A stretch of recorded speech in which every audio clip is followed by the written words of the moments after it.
In December 2019, there was a cluster of pneumonia cases in China. Investigations found that it was caused by a previously unknown virus, now named the 2019 novel coronavirus. In this video, we'll take a quick look at what's currently known about the virus. Keep in mind that this is a new virus, and what's known about the virus now might change in the future.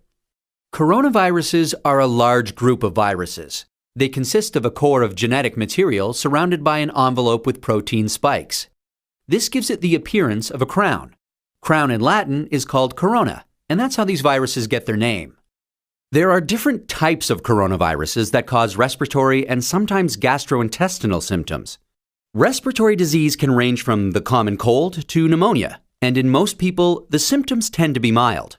However, there are some types of coronaviruses that can cause severe disease. These include the Severe Acute Respiratory Syndrome coronavirus, first identified in China in 2003, and the Middle East Respiratory Syndrome coronavirus that was first identified in Saudi Arabia in 2012. The 2019 novel coronavirus was first identified in China. It initially occurred in a group of people with pneumonia who'd been associated with a seafood and live animal market in the city of Wuhan. The disease has since spread from those who were sick to others, including family members and healthcare staff. There are many cases at present, and the disease has spread within China and also to a number of other countries. So, where did the virus come from? It's known that coronaviruses circulate in a range of animals. Sometimes these viruses can make the jump from animals to humans. This is called a spillover and could be due to a range of factors such as mutations in the virus or increased contact between humans and animals. For example, MERS-CoV is known to be transmitted from camels and SARS-CoV from civet cats. The animal reservoir of the 2019 novel coronavirus is not known yet. How is it transmitted?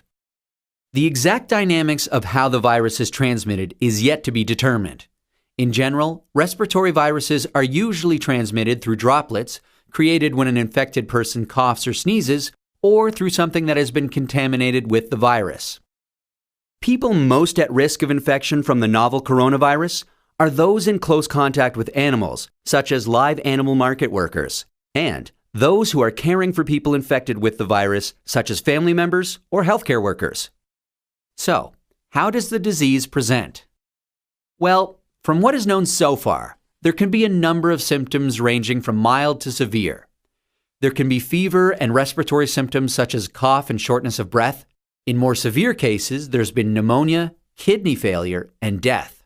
The mortality rate is not known yet. How can we tell whether someone is infected? The infection can be diagnosed by a test called PCR, or polymerase chain reaction.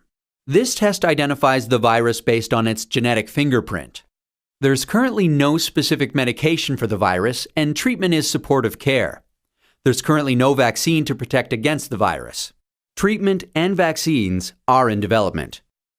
How do we prevent transmission of the virus? This new virus currently has a limited geographic spread. However, there are a number of standard hygiene practices that have been recommended to protect against infection and further spread. These include covering your mouth and nose when coughing or sneezing with a medical mask, tissue, or flexed elbow, avoiding close contact with those who are unwell, the appropriate use of masks and personal protective equipment, especially in a healthcare setting, washing hands regularly with soap and water or alcohol-based hand rub.